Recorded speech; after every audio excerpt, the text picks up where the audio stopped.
Okay, you're live. It is live. Yep. Seems live. Right. Great. Okay, it's recording. Yeah. So you are really like new to this, I guess. So what's your experience till now Well, what would be this in terms of this? in terms of well, we can get to the Islamic part as well, but first the Hindutva part. What do you Well, yeah. So, think? I mean, if you want to get into my whole life, I mean, religion has been a part of my entire life, and especially religious, religions that have been associated with violence for most of my life has primarily been Islam for my whole life. I mean, 80s. Some people say I look young. I bless you, but I'm a little maybe on the upper middle age side, maybe. But so I've lived through several decades of Islamic terror. Now, when I say lived through, obviously I'm an American, I'm not there, but it's a different perspective. But 80s, 90s, 2000s, 2010s, I mean, we've seen it, guys. We've heard it. ISIS, Al Qaeda, 9/11. We've seen all these things. I'm sure. I mean, every country seems to have problems with these, India and included. And we've. It's not that we've dealt with it and things like that, but we've seen how different approaches have worked. Some extreme, some too sympathetic, some strong arm, some religious. But at the end of the day, the religion is never going to go away. So for me, Islam became part of my social media criticism.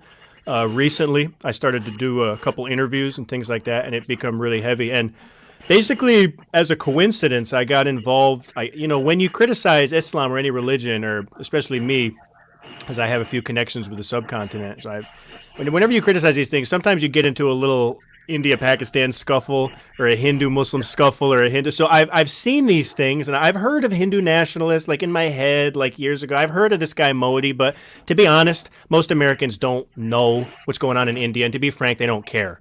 And I mean that in the kindest way. And something part of my life is I've always been interested in travel. I've always been around, and I've always felt that as a white guy, you kind of have to enlighten yourself. We have a very limited view, and I've tried to fight that my whole life. And I know my bias, and I've been blessed to travel to several countries: Dominican Republic, Haiti, Europe, and I love seeing humans. I love what they offer to the world. I love music and food and things like that. But I also know that every culture, including my own, has significant issues, significant violence. So I was happy to get involved with the Muslim conversation because I have a little bit of skin in the game, and I haven't talked a lot about Christianity. Maybe I will. I'm considering starting maybe a separate channel where I could even talk about Christianity, because for 20 years of my life it was, I wasn't a Christian, but in my culture, Christianity is kind of the vibe. So, long story short, part of my Islamic criticism, I started seeing these conversations about like Hindu, and then something happened on other channels, and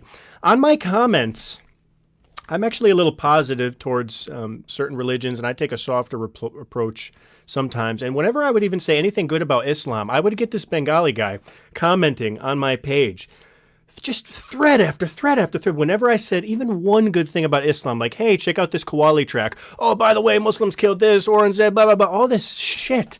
And I'm like, dude.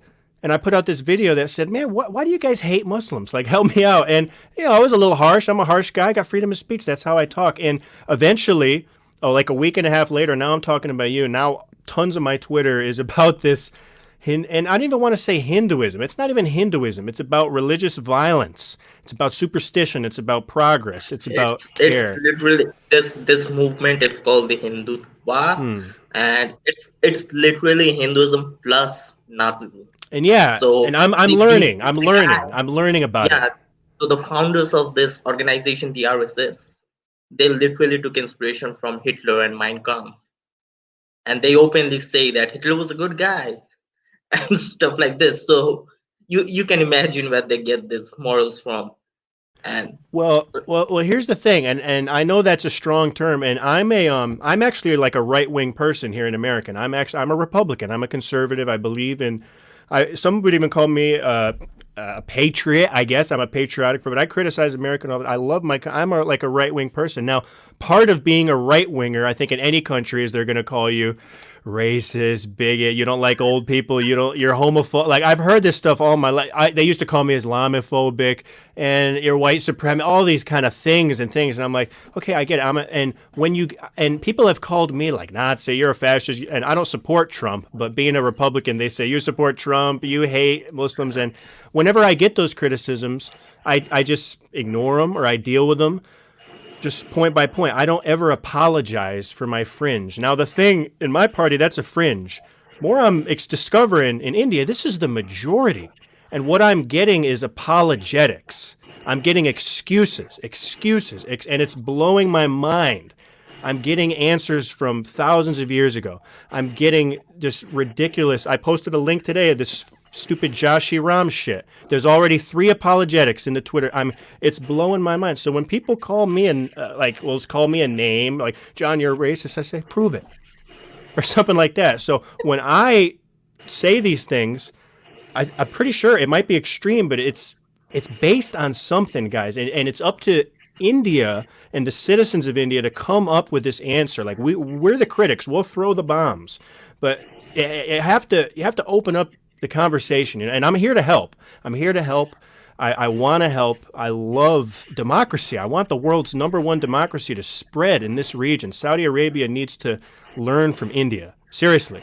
But right now, I just feel like there's something going on. And I made Nazi comparisons very early on. And I don't usually talk in that extreme language. Like I criticize Islam based on Hadith, based on Salafism, based on extremist groups. I don't really criticize Sunnism or Islam, or I don't say all Muslims are ISIS. I try to focus my criticism. Now, I may have said Hinduism early on or made some generalized criticisms, and I apologize. Now I'm learning. But now I am starting to target my criticism on this Hindutva, or however you say it, because I see the direct Nazi comparisons in terms of the speech, in terms of the ideology, the ethnocism, the direct quotes, the police state, the cover-ups, and now there's also a Stalinism, because Joseph Stalin he revised history. I mean, there was film with Vladimir Lenin. When Lenin died, that film magically, Stalin was in there. What? The Russian citizens, they didn't know shit, so they believed it. Now, what if Americans stayed silent for that whole thing? I mean, what if we just let communism go on? Now, that happened in the 40s, and America used to have apologists for Nazis. There was a Nazi rally in America. So, but you have to fight this from a global perspective. So, I think the last president that did that in America was like Jimmy Carter. He was really he wasn't a successful president in America, people would say, but he had this big belief in global peace and not being the white savior. He would actually go over there and establish foundations and have a smile on his face and here to help and ask questions. So I want to carry that. America used to be like that, and I know America has a very bad reputation these days, and I think it's deserved. I mean, what we've done in the Middle East it's disgusts me. I mean, and I feel disgusted by many things in my history. So I think America can help, and we have done that in the past. And at the end of the day, I'm just a composer with a Twitter. Like, people are treating me like a news site, I just take stuff, tweet it, and I'm here to learn. I'm here to debate. But if you have to, freedom of speech is a thing. And what I'm starting to realize is the Nazi comparisons, the Stalinist comparisons, and then there's also the theocracy, which is the religion. So these 3 things, there's no ism. So what do we have to call it? Hindutva. Yep. That's the specific ideology. So here's the thing, like when we, like myself included and various other activists, when we initially started with the Nazi comparison, like we were comparing Modi to the 1930s Hitler before he killed anyone and stuff. Because their propaganda is very, very similar. Like, they're doing social work and stuff, but both, like, their party, the BJP, RSS, their party, and the Nazi party, both have various similarities between them. And when we were pointing this out, there were several people saying, "Oh, you are just going a bit too far. Like, no, it cannot be that bad." And now you can see what's happening. Like, last year, 2019. He got re-elected in the elections here. Indians were stupid enough to elect him. And then earlier this year, the pogrom against the Muslims happened in the capital, in the national capital. So it's literally what happened to the Jews in Germany, a bloody pogrom. So it's very, very dangerous living in India right now if you're not a Hindu. If you're not a Hindu nationalist, even liberal Hindus would like, for example, the Kali depiction. Okay, so Kali is usually depicted like with topless and everything because she is considered as this feminist icon who can protect herself, who is strong and independent. She doesn't need anyone to protect herself, and she can just slay anyone who disagrees with her. And these people are trying to protect her. Like, there's literally verses in scriptures saying the god of creation ejaculated after seeing the hot figure of Kali. And they are calling this fake verses. Like, they're calling, there cannot be two different translations of one book, so your book has to be fake. Like, prove it. Like, why isn't your book fake? Like, Can I give they you don't. my can I give you my perspective with that, which is interesting, and this is where I think we're losing the argument, and not losing that people aren't getting it. Like people are arguing about freedom of speech and freedom of expression and reciprocal response, and we're missing the point. The point is, I grew up. Most people in the world grew up in Abrahamic religions that are patriarchal. It's a male god. This is all we know. This was the chance to tell thousands, maybe even millions of people about a female god that we've never experienced. This was a chance, and it's not evangelism. It's This was a chance for so many people to learn about Hinduism. And I know these good things. Like I know people, math and things like. But this was a chance to learn about a female god. I've never heard of a female god. I never heard of a bad. But the response that I got in the first impression of Hinduism for so many people was like, oh my God, what is? I mean, they took an L. It's a fail, and people are still arguing about freedom of speech. You're losing the point. The point is not the freedom of speech. The point is most people don't have a clue about Hinduism, myself included. And I love different cultures. I love them. I think it's. I got flutes right here. Here, let me grab you these flutes real quick. I'll show you. So. I love. I got all these flutes from all different parts of the world because every culture has something cool. This is this is a Native American flute. This is from Ukraine. This is Japanese. This is Peruvian. Uzbeki. So the world is cool, and the world has elegant, different, new things, and we only have one life. That if you're an atheist or anyway, you believe, or even a religious person, you have one life, and I feel like we have to learn so much. And so, as a first impression, I don't have to be a Hindu scholar. I don't have to be a Veda expert. I don't have to be anyone. My first impression, and this is the sentiment people are getting, was a flawed religious system, a flawed moral system, a flawed apologetics, a misogynistic culture, a slanderous culture, a culture that doesn't understand reciprocity, a culture that doesn't understand the idea of physical versus divine. And I don't even want to get into that argument, but these points became arguments for days, like physical versus divine, this is equal, this is our, and I'm like, no. The point is, I still barely have a positive view of Hinduism. I've had like 3 people hit me up and give me articles, like if that. And there's no apologetics, there's no websites. And I understand you guys have. There's a billion of you. Like you have your own world. It's great. I mean, it's awesome. There's a billion, but I want to learn about Hindu. And so when I see this sexy blue god with these hot tits and these like she looks great. Like I want to learn about this. Like it seems like a religion that might empower women. Like I'm used to like Islam. Islam doesn't have the best views of women's rights. I mean, to be honest, in many texts. So, and as a Christian, there's certain sects. As a Jew, they separate men and women. So to see a god of woman, and like, all right, she's kind of a badass. She's chopping men's head out. Like, let me hear about this female god. Maybe I want to tell my daughter about this. Maybe I want to buy a little blue thing. If it's a Halloween costume, like this is cool. This is a cool thing. So that's just my perspective. And I think there was a missed opportunity on the part of Hindus in general. Now people will say, oh, it's just Twitter. Oh, it's just a fringe. Well, when we criticize Islam, we get ISIS people all the time. But then we also get very high-level apologists. We get PhDs. We get YouTubers. We get people that we have insane debates. And we have people that do slander. We've done that. But what the response we've gotten seems to be 99% slander and bullshit, 1% respectful apologetics. Sorry for ranting, man, but it's been a part of my life for a week now, and it's been something new for me. I do just work in my music studio all day, so I've spent a lot of time on Twitter, and it's been a lot. And I just want to tell you, I care about you, and I love India.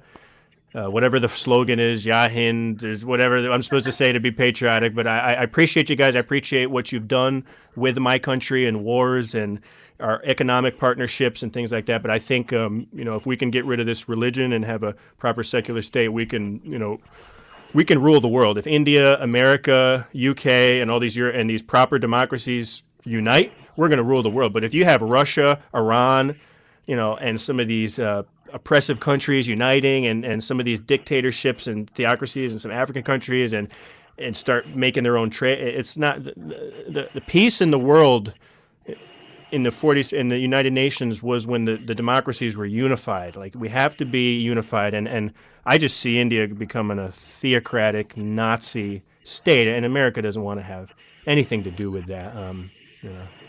Yeah, that's completely fine if you're ranting, because that's the reason I have you on my channel. Like, I can be on my channel anytime, so I will have guests so they can talk about their perspectives. So that's completely fine. But yeah, India is going towards a theocracy. But here's the thing about Hinduism. I have studied scriptures and everything. I call myself an ex-Hindu. So the thing with it is, like, there are in the mythologies, there are goddesses, strong goddesses, and they're really scary and powerful and stuff. That's completely fine. And I love studying mythology, and I love these Hindu mythologies and everything. But when you go to the scriptures, like, there are certain scriptures with rules for people and everything.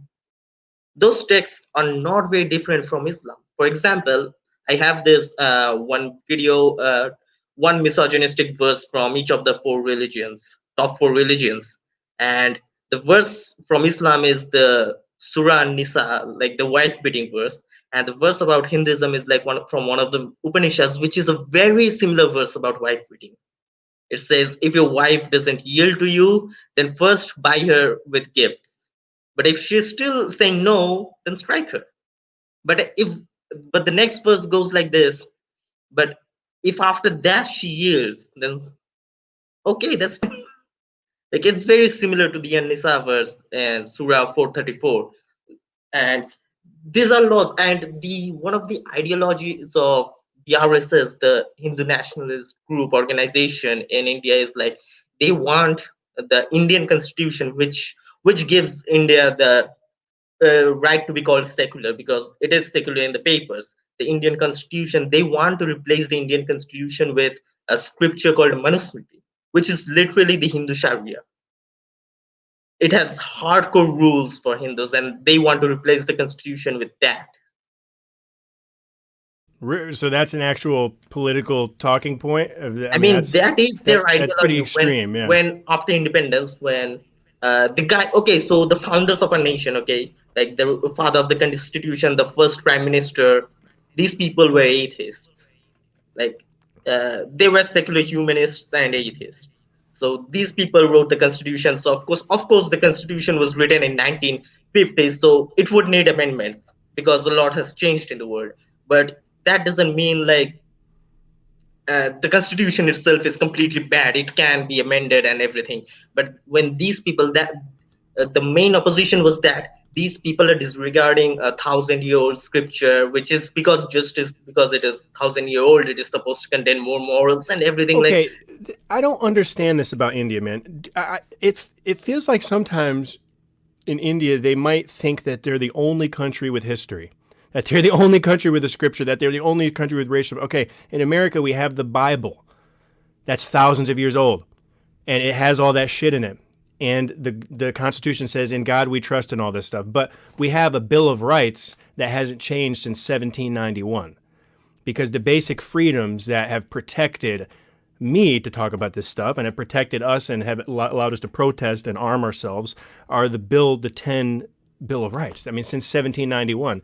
And we put our hands on the Bible when politicians get sworn in, or the Quran. So America not a theocracy, but religion is part of our life. I mean, Trump held up a Bible as a photo op. They do prayers. They did prayers before the Democratic National Convention. I mean, a significant part of America cherishes Christianity. So it's.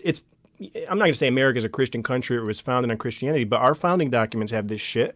You know, we had all this stuff. So I feel like the Indian superiority, and I may have spoken a little extremely, talking about like South Asian stereotypes, things like it, but you know, it's all in good love. You could do it, but I think this, and I know many. I love my Indian and Pakistani and Bengali brothers and sisters, but I think superiority and arrogance can show itself in many forms, and I think creating problems and making them unique to India is kind of devoid of the purpose. I mean, it's really, to me, as simple as a Bill of Rights, and you don't have to. And we have history.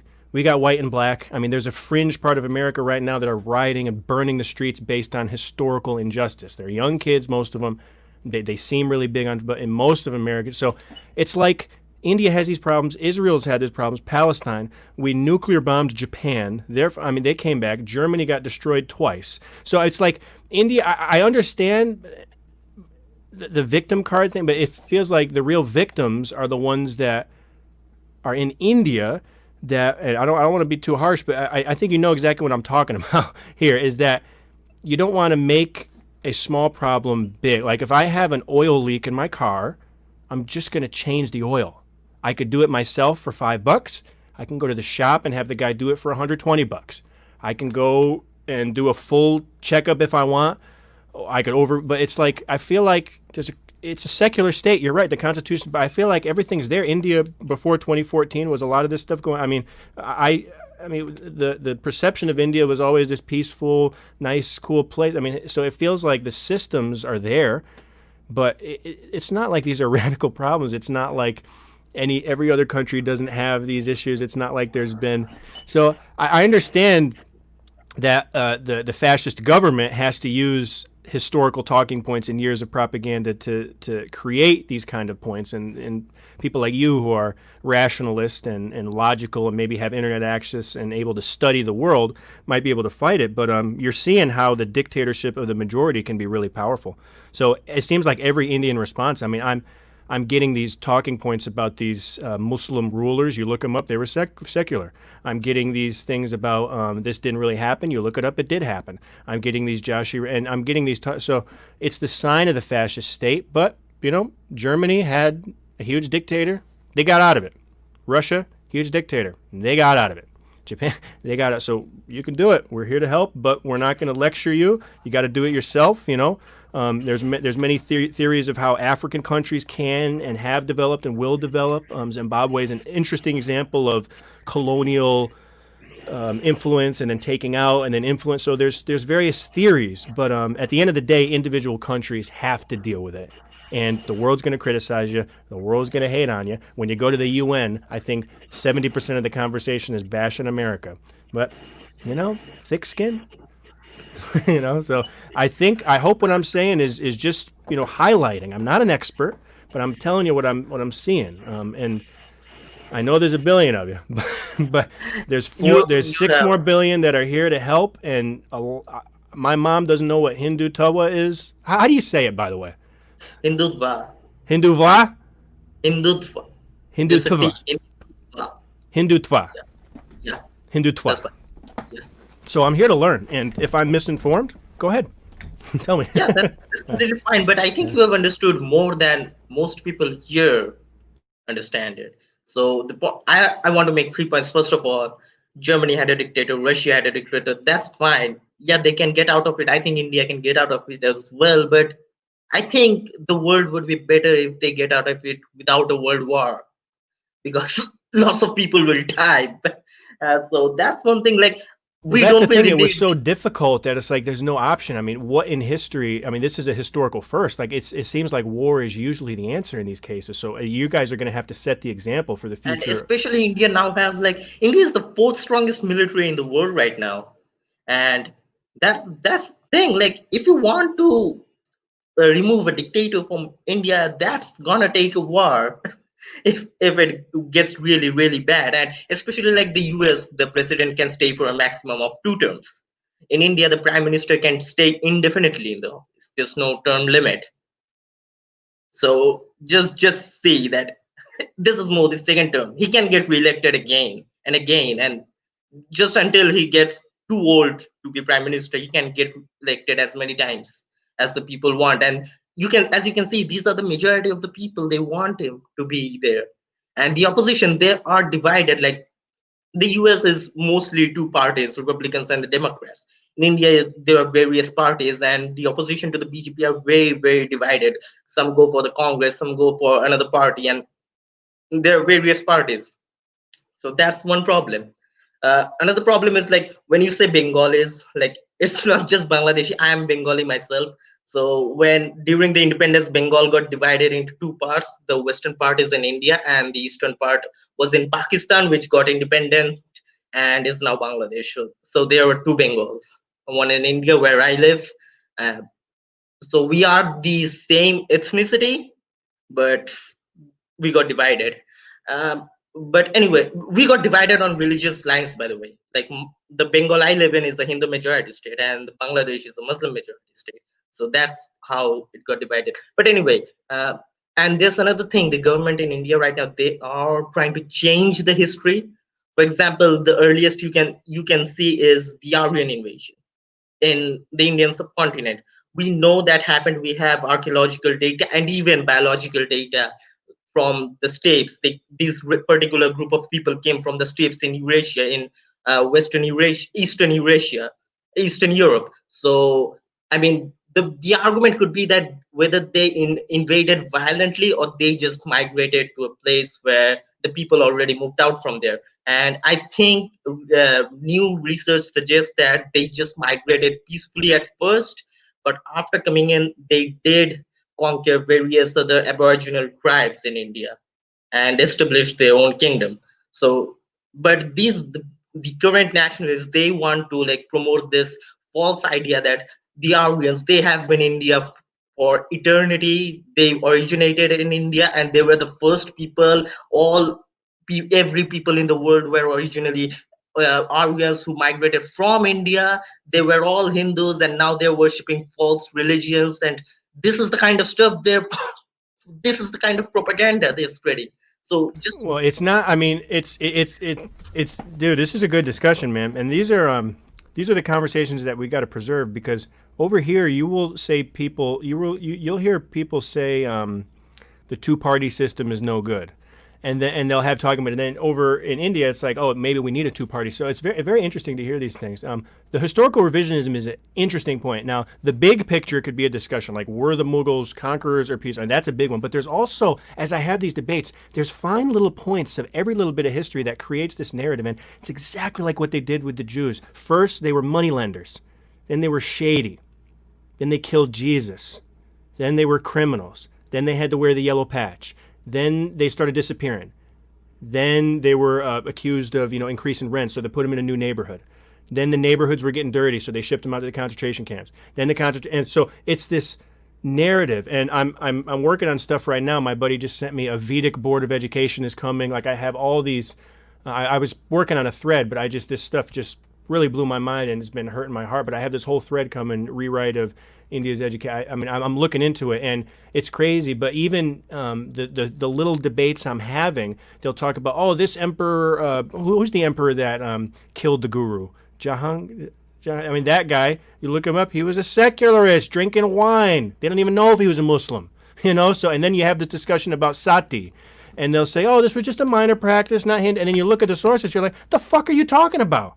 It's completely wrong, Like, it happened in the 1800s. It doubled from 1815 to 1818. We have French sources that say the villagers thought this was a Vedic thing. Like, it might not be in the Vedas now, you apologists, but they thought this was it. So these, like, when I look at these small points, I'm like, this is a whole narrative that speech after speech the politicians do, and propaganda after propaganda, and cover up after cover up. That's the Stalinist. Stalin was just a government minister, and then he became the god of the country. Look at North Korea. Now they have a grandson. I mean, how did they get a society, anthropologically, psychologically, human development wise, like in 50 years, they're all wearing the guy's pin? So this is, I mean, these things can happen, and historical revisionism is an important part And of all, and it happened in America too. I mean, believe me, we're the excuse Christopher the Columbus. excuse Yeah, always I mean, Christopher yeah, the Columbus. excuse always is like these are Western people trying to corrupt our culture. Like, dude, like not everyone wants to show India a bad reputation. I would say many people in the West actually love this exotic, different culture. They don't want to paint you bad, but there's this propaganda going on. Like all the Muslims, all the Westerners, they want to corrupt Indian culture. They all spread false propaganda against India. Like, what the fuck is That's this? part of Like, life. No, that's, you got to welcome to the global community. I mean, Germans have had a tradition of I mean, studying whenever Christianity. you show them, like, for example, you don't know Sanskrit, obviously. So if Not you want yet. to read the Vedas or the Hindu scripts, then you would preferably read an English translation, most probably by a Western author, translator. And they will say, "Oh, these Western people, they have corrupted the whole scripture and everything." To look, those were historians. They don't have like a motive. Like that's academia. They don't really go with political narratives. Like they just want to seek the truth.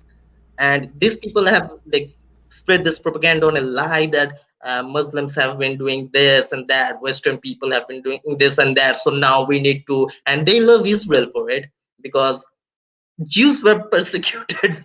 Jews were the most persecuted minority in the world, and that's why they had to form Israel to protect themselves. And these people, the Hindu nationalists, they just, whenever you say them, hey, you are not really doing something really good by being fascist and being so nationalistic, not thinking about the global future. And they're saying, look at Israel. I mean, uh, it's just like I Okay, don't know. so these are these talking points when you debate Hindus. Sometimes it's like, what the fuck are you talking about? Where does this logic even come from? Like, forgive my French, but where, like, so is this happened like in the 1890s? This is a modern issue. The problem with these people is they're turning ancient historical drama into modern politics. Israel is a modern political issue based on a 1940s United Nations resolution. Okay? If you want to debate Jammu and Kashmir, you go to the fucking United Nations. You deal with it like that. You know what I'm saying? Like, you don't turn a historic, I mean, that's a false equivalency. And when I see these debates, it's all false equivalencies like that. And there's a basic logic, a basic rhetoric at an educational level that is not happening. In 1 week, I feel like I know more about this history than most of these village folks. And I say that in the kindest way, and I'm here to help because the more discussion we have, the better. The reason why UAE and Israel have a deal right now and is basically going to change the Arab world is they've put these historical things in the past, okay? There's a whole party that says Israel doesn't have a right to be here. And their region is in the shithole right now. I mean, the West Bank is nothing because they're worried about his. Okay, Israel's here to stay. You can argue about the history, that's fine, but it's not going to help. The UAE said, okay, let's just work together, move forward, help each other out. You can do the reparations things, whatever. But there's pragmatic progressivism, like being pragmatic, being prudent, and then just wasting time debating about history. So I understand that analogy, but that's one example of faulty logic, of something that you would hear from like a nationalist. There's a fundamental logic that's just not happening between our two cultures. And the same thing has been happening in recent Islamic criticism. Islam is based on a lot of oral tradition, a lot of chains, a lot of isnad. So I left Islam mainly because of hadith. I think the hadith literature are really intense. And when you look into the hadith, you realize, how do they verify this stuff? It's all oral tradition. And the Western critical tradition, they don't deal with oral tradition. We don't deal with oral tradition. Western critical is about documentary evidence. I mean, and I'm not saying one is right. I'm saying that there's two different epistemologies, and we used to fight. They used to fight each other. You know, they don't know what they're doing, but now the Western and the Eastern approaches are working towards a better version of the Quran, towards more understanding, because we're here to stay. And the same thing happened with Christianity. The German scholars came in and really started investigating this Bible and finding the manuscripts and figuring out what's going on. And so it's going to happen. The world is always going to look into different cultures and different religions, but you have to open up and just these compare and just having the mindset to come back with a comeback that's illogical, like, oh, the Jews did this, or oh, did this, like that instead you just say, oh, what's that issue? What's going on? Like, you're calling me a fascist? Like, what evidence do you have? Like, what are you, like, I understand, but an excuse being the first response is what I'm seeing. It's all excuses. I'll put a thread about the Hindu violence. What's Muslim violence? I'll put a thread about the Sati. Didn't happen. I'll put a thread about education. Didn't happen. I'll put excuses. Now say what you want. Say what you want about the Muslims. They got some badass apologetics. They have tons of YouTube channels, tons of Twitters. They're pretty difficult to debate sometimes, honestly. I mean, ex-Muslims are routinely getting owned. I mean, because they have their little arguments. Now, excuses are a way to do it. Like, you can get through your whole life with excuses and stuff like that, and you have the right to do it.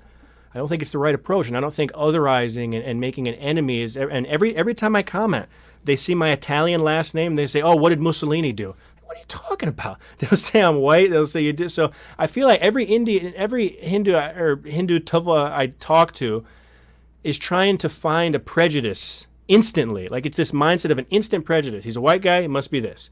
His name is John. He must be a Christian. Like, I love these threads where they say I'm a Muslim, I'm a Christian, I'm a jihadi, I'm a troll, I'm an ISI, I'm a CIA, I'm a this. It's like, it seems like judgment is in that inherent culture. And what is judgment? That's a defense mechanism. It could be fear. It could be a realization. I mean, there seems, when you make an excuse, it's a defense mechanism. When I was a serious Christian, I would do the same thing. I mean, I was really, I mean, Islam attracts Christians and attracts people. It's got this dawah thing, and it attracted me. And I would find myself making excuses and apologize. But eventually, when you let that rational mind open up and just see the prudent facts, you can get ahead. Now, I'm not saying that way is right. I mean, you can run a country with a theocracy, fascism. I mean, Che Guevara, all those communist dictators in Latin America, they had bread lines. They taught everybody how to read. The literacy rate went up. What's going on in Cuba right now? You can't even get a car that's older than 1950. They got free healthcare in Cuba. Hey, look at that, but they got to. So you could run your country as you want, or, we could just have an exchange of ideas. It's not I'm better than you. It's not the Western historical method is better than the Eastern method. As a musician, I studied Western music. And now, since traveling to the subcontinent and learning raga system and learning Indian classical music, and Indian classical music is 100 years older than Mozart.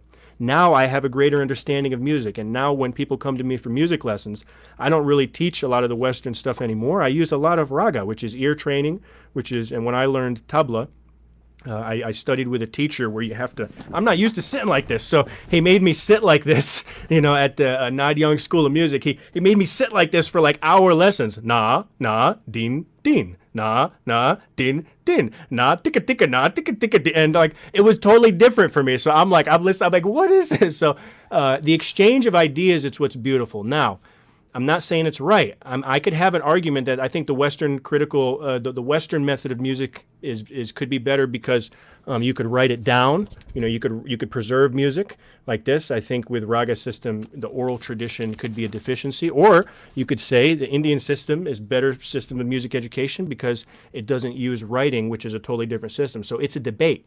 And nothing in my tweets, nothing in my whole lifestyle have I ever said. I'm not talking about superiority. But there is an argument to say that some practices or some cultures or some ideas might be more fruitful and more prudent. And I think if we focus the conversation there, the religion gets out of it, the sectarian gets out of it. We just focus on economy, rights, healthcare, social services, things like that. But if the government is spending more money on cow ambulances and cow things, and they're closing meat factories and these things, like it's a whole system of thinking. So if you want to run a theocracy, that's fine. If you want to waste your money, like in some Islamic countries, like Pakistan, has this whole court systems for blasphemy. What a waste. I mean, so if you want to run your society like that, that's fine. But guess what? America's system is slow. It's so hard to pass a law. We still don't have a healthcare law.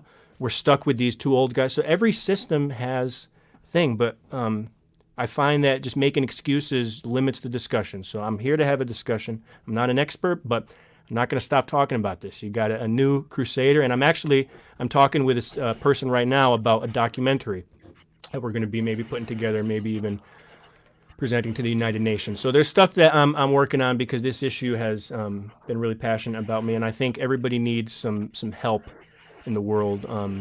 Yes. There's this journalist that lived in Soviet Russia for a couple years. I forget his name, and he was a propagandist. He was paid by the government. He would send these newspaper articles back home. People thought it was okay, and the independent journalist said nothing. But then once the independent journalist looked in, they said, "Holy crap! 3 million people died from a famine, and we didn't even know about it." I mean, the first famine, I mean, it was all excuse. So once the independent journalists get up, then things happen. And what's this new generation of independent journalists? It's guys like you. It's YouTube. It's Twitter.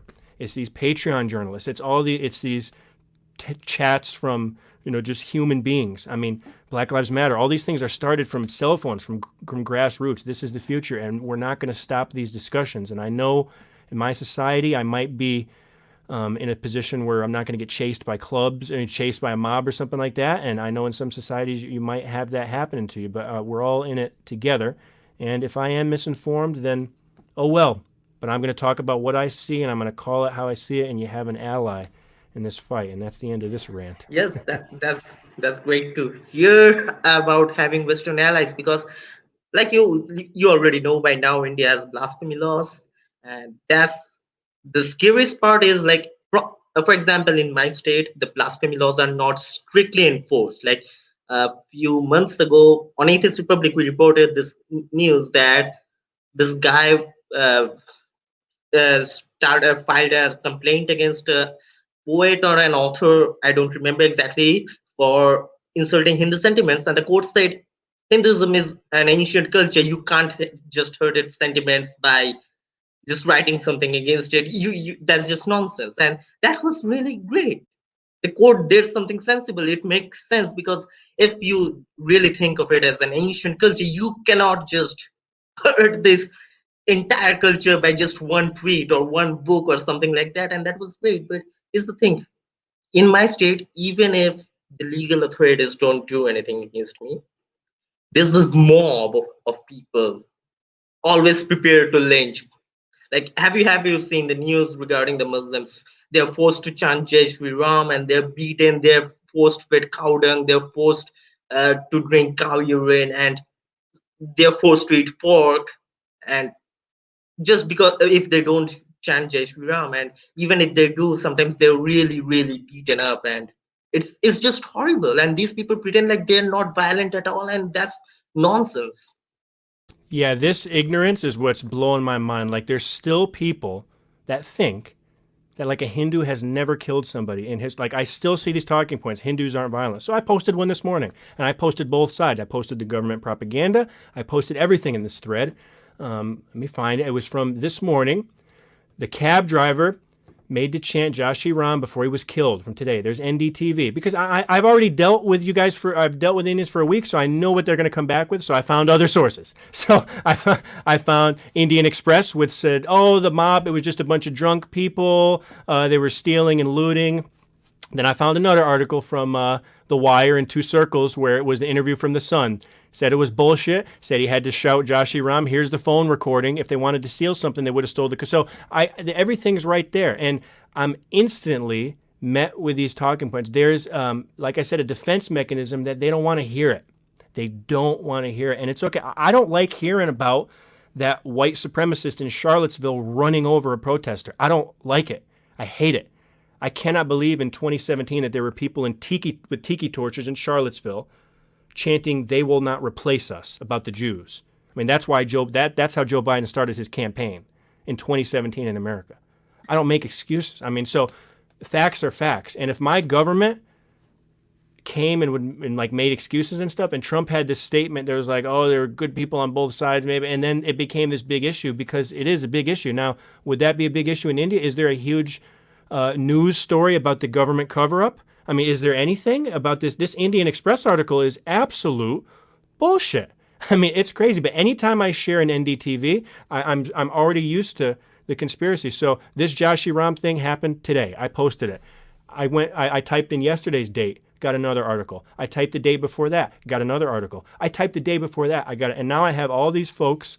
I have a little network. My phone is like the United Nations now, sending me threads and threads. Now, am I trying to turn into a Robert Spencer type of person who only posts Muslim attacks and Muslim violence?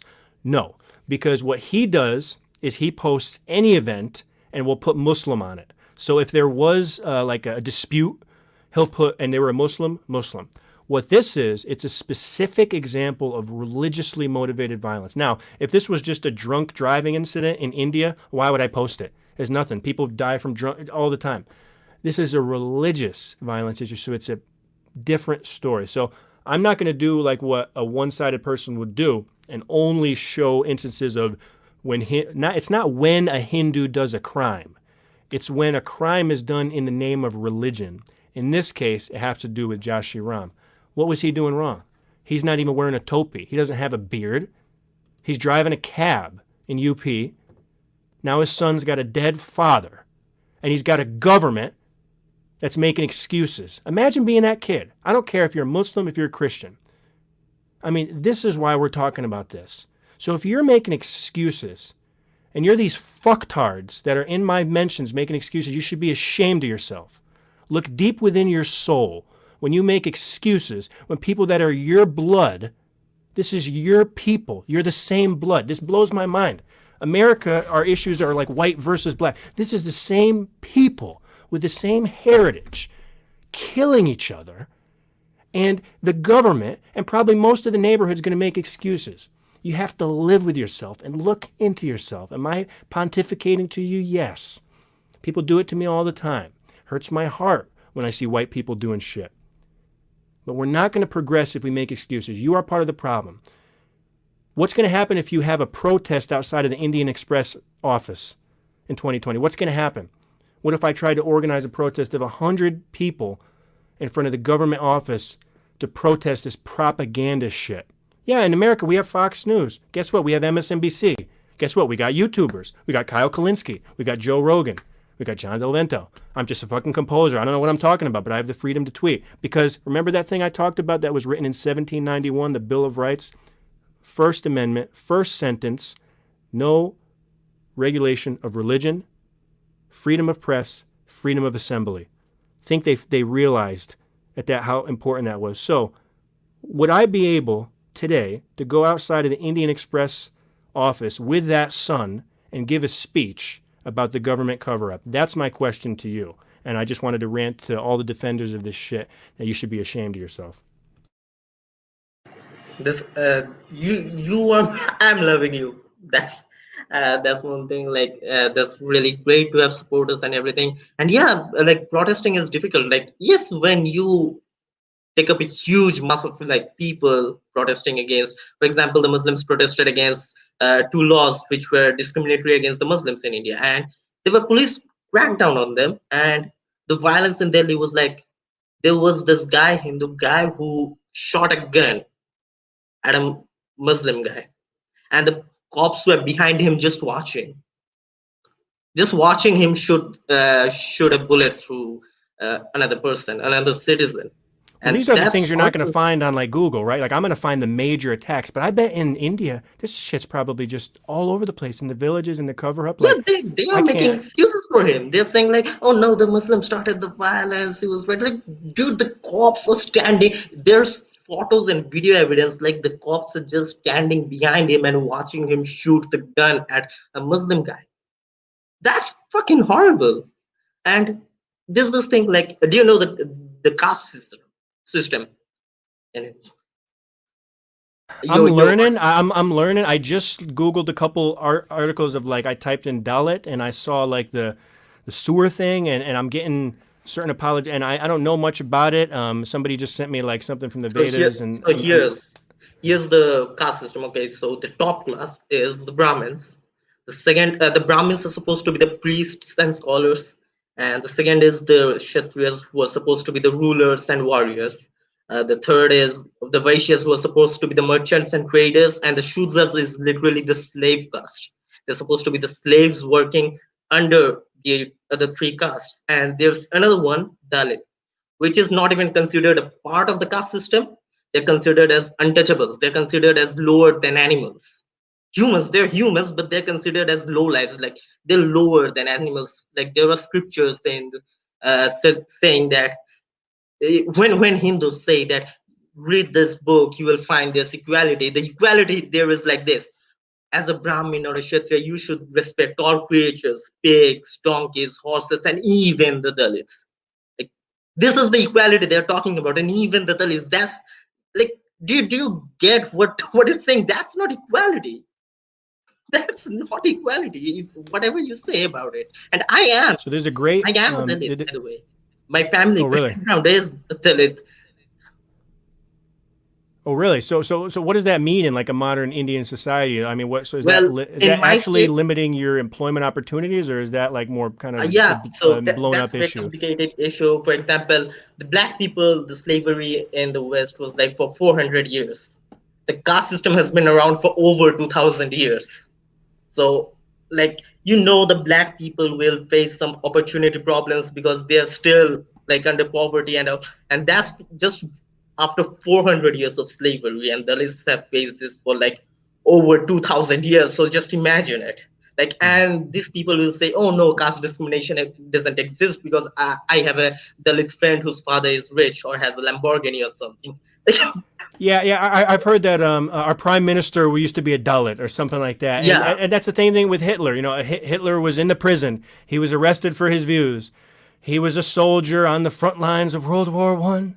He grew up to be the strong leader for the German people, gave the rallies, and like Kim Il Sung from North Korea. He grew up in a rich, wealthy family, educated in Europe. But then, if you learn about him in North Korea, he was a poor peasant that fought in the cold army. He led his people for North Korea. So it's just historical revisionism. Modi, I mean, I don't know if Modi was a Dalit, but Modi, our prime minister, these are these talking points that are well developed. And by the time they get in the textbooks, you're going to have another generation believe in it and another generation believe in it. And before you know it, you're going to find India with a multi-generational problem that should probably have only been a one-term problem. So I worry about these things, and I don't want to say the sky's falling, but that's how we had to talk about the Islamic world for for years. ISIS probably would have been defeated much earlier if we didn't have all these excuses from BBC and Al Jazeera and Obama and like that. We were dealing with this stuff. I mean, there was a lot of apologies. So it seems like if we just let these things fester, they're going to get worse and worse. And the Islamic world's still recovering.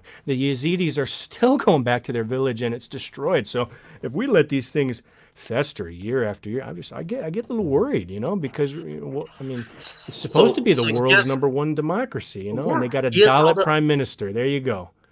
Here's how the caste system is in my state, because the Bengal region was a particular geographic region throughout history. In this particular region, the caste system wasn't so rigid that the Dalits were treated as untouchables, but in most of India they were, and they are still today. Like, there are incidents very often, that this Dalit woman was thrashed on public in the streets just because she touched the bucket of an upper caste woman, like just touching. Like, this is fucking insane. And these are the cases that happens, and they're like, so it's not just the Muslims who are at threat, it's the lower caste people who are also facing violence. And there was this study back in May that in just the last month, caste discrimination violence, caste violence has increased a lot. And there were just 50 major cases, not even minor, major cases from just one state in India.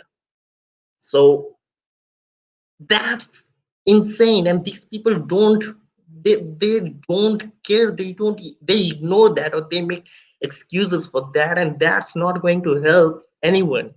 And now these people are cracking on us for speaking against them. They are having these blasphemy laws, they have these mobs. And the worst thing about mobs is the government, of course there aren't laws to kill atheists and kill Muslims or kill Dalits and stuff like this, but these mobs, these organizations, you can look up Bajrang Dal.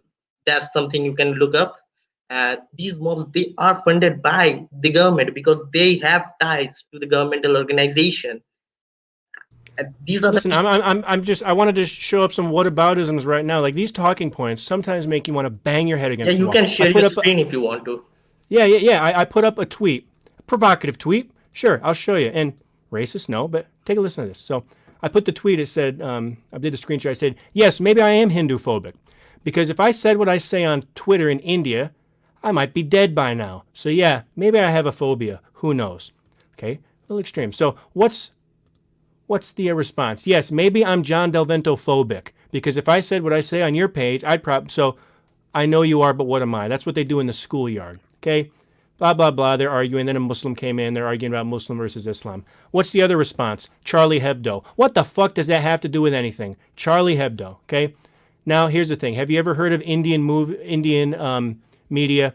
Oh, here's the BJP government. Okay. Now the next reply. Well, you were proven wrong for putting about the 2002 Gujarat riots to defame Hindus. So it's these. Oh, here we go. Oh, not really. These are just internet bullies. And hey, that's probably the right response. Hey, John, you're probably being a little extreme, but hey, let me tell you what's actually going on.